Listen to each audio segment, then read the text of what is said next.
Dilwale Dulhania, the big hits of the 90s are love stories. Yeah. Do you see any love story being made anymore? When's the last time you watched a satiating love story? It hasn't happened. Yeah. The love story is dead. So genres have become very sad. Okay, so do you remember when was the last time a pure romance movie was the highest grossing movie of the year in India? It was Veer Zara, 2004, 17 years ago. In the 17 years before that, 12 of them were pure romance movies. And I mean romance, not the masala genre that combines multiple genres for maximum entertainment value. As a genre, romance is dying in India, at least on the big screen. The last few movies have had to really be out there to grab the attention of the viewers. Some of them were good, some were not. Which all comes back to how genres evolve. Around 4 years ago, two of my favorite video essayists, Nerdwriter and The Closer Look, came up with two very similar videos. Both of them on Logan, both about how movie genres change and evolve, and how the superhero genre was coming to an end. Since then, those predictions have come to not pass. The superhero genre is going as strong as ever and showing no signs of stopping. Nerdwriter in particular compared the superhero genre to the westerns, a genre that did come to an end. Man has to be what he is, Johnny. Can't break the mold. In his video, he used an article by John Quilty on how genres come to an end. An essay that I think can be used to understand the shift in the romance genre in India. तुझे तो प्यार हो गया है पगली है। हाँ वेद। In his essay, Quilty identifies 4 forms that take place when a genre exhausts itself. Humorous burlesque, evocation of nostalgia, demythologization, and reaffirmation of myth. Burlesque is generally the first step that takes place, signaling a shift in genre, acting as a sort of bellwether for what's to come. It essentially takes the genre tropes and exaggerates them to a level of comedy, signaling that the tropes themselves are losing a bit of their power. To quote Leo Brody, genres turn to self-parody to say, well, at least if you can make fun of it for being infantile, it will show how far we've come. It also acts as a way for creatives to signal that they are above the trappings of the genre itself, that they can still control what they put on the screen. Moments of burlesque are present in serious movies too, sort of as a nod to the audience that they can recognize how ridiculous those tropes are. वरना वही छुपना छुपाना पकड़े जाना मुझे तुमसे ये उम्मीद नहीं थी और दूर हो जाओ मेरी नजरों से टाइप के घटिया डायलॉग्स और थके हुए सीन्स होने लगे। गौतम, एक मिनट, मुझे तुमसे बात करनी है। In the romance genre, Om Shanti Om and Rab Ne Bana Di Jodi are burlesque through and through, almost made to make Shah Rukh look like he's above the trappings of the king of romance image he has created for himself. The second form, evocation of nostalgia, can be seen as a response to parody itself. Instead of making fun of the past, they invoke these nostalgic terms to communicate the past to the present and update these storylines for a younger generation. In this form, Ye Jawani acts as a perfect nostalgic film, almost acting like a spiritual successor to the most popular Bollywood movie of all time, DDLJ. So much so that it almost feels like Ayan Mukherjee, its director, made it after reading Quilty's essay.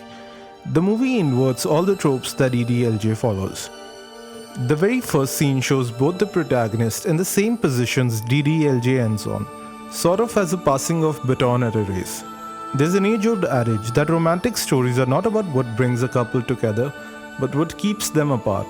In this way, YJHD updates the tropes with contemporary elements, bringing them forward into a new generation, one which no longer faces external pressures that keeps them apart, but rather internal pressure. Pressure of spending future with one person, pressure of abandoning their career, and pressure of being someone's second choice that keeps them apart.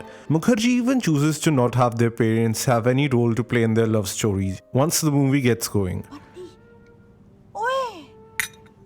बन्नी है ना जो नैना को भगाकर मनाली ले गया था।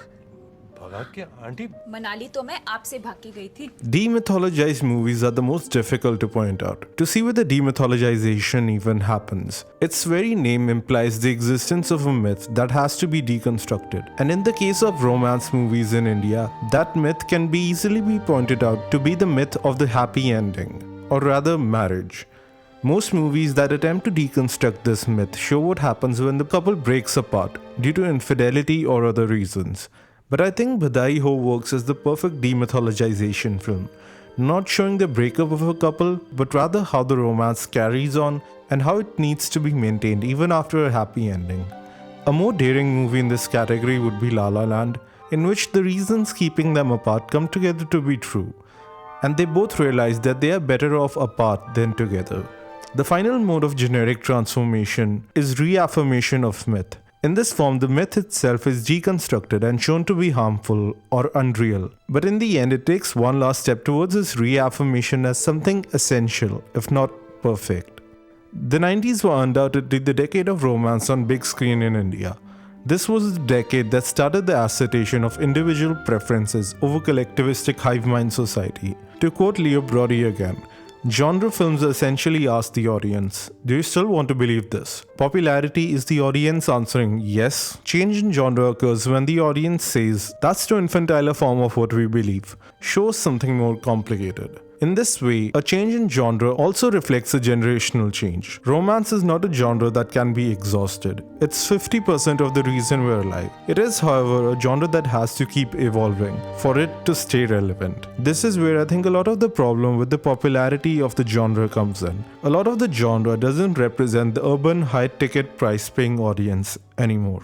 Which is why a movie like Ye Jawani Hai Diwani and its main character Naina is still so popular in the cultural mindset. We all know a girl who puts on spectacles to act like Naina Talwar because that's the last time an on-screen character accurately represented our fears and emotions on the big screen. For me, the genre itself doesn't seem suited to the big screen anymore. A lot of the movies made now, specifically those set in the heartland, are sociological dramas and not pure romance movies. I think Badai Ho answers it already. Suppose we get married. Suppose. तो तुझे क्या लगता है हम अपने 40s और 50s में कैसे होंगे? कैसे होंगे मतलब हम सिर्फ अपने बच्चों की पढ़ाई के बारे में बात करेंगे? We are no longer interested in a fairy tale ending. Marriage, or whatever form of a relationship we find ourselves in, requires work. And it's a constant work in progress. And something that more accurately represents that is a long-form format. Which is why streaming shows that are largely made for non-traditional family audiences are more likely to be the next frontier of romance. We already have shows like Little Things and even international ones like Never Have I Ever that describe what the younger generation is going through more accurately than anything on the big screen. So what I'm trying to say is, the next time you see a really great love story, what you might hear before it is,